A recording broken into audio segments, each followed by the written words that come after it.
Prayer is a strange thing. It shouldn't be, but we've made it so. The biblical definition of prayer is talking and listening to God. To do this, we need to know God. But do we? As a small child in Christian circles, we're taught to put our hands together and say a prayer list. God bless mummy, daddy, siblings, friends, aunts and uncles and so on, and finish with an amen.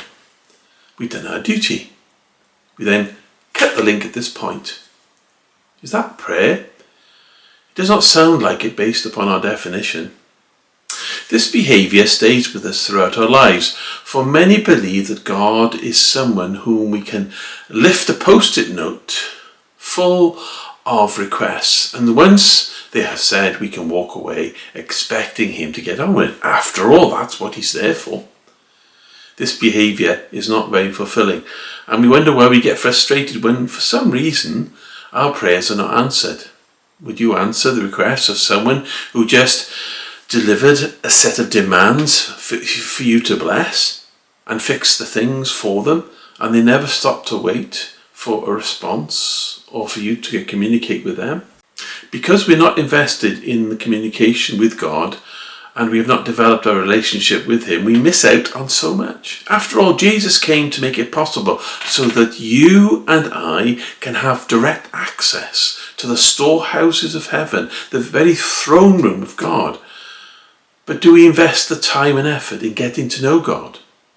In the Bible, it tells us pray without ceasing. Communicate, in other words, all the time. I know most people communicate this way, but God's asking us to communicate that way. Pray without ceasing. Ask and it will be given to you. Seek and you will find. Knock and the door will be opened to you.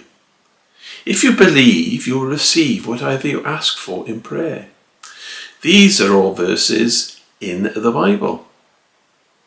Yet, it is so much easier to bring our post-it note and place it in God's hand and then run away. Yet God desires to talk to you and for you to talk to him.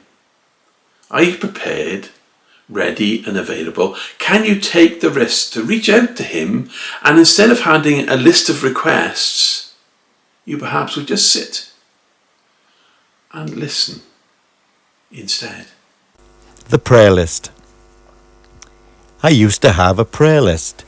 Each night my prayer would start, a prayer that I had memorized with words I knew by heart. Each night I prayed the same old prayer. Each time I said, Amen. I never thought that God might think, oh, here it comes again. It took a little while to learn. My prayer was wearing thin. I'm sure God heard it coming and put his earplugs in. But with a different attitude, each time I come in prayer, I know my Lord is listening, with words I love to share. So often now I listen, I utter not one word, and somewhere in the silence, I know it's God I've heard.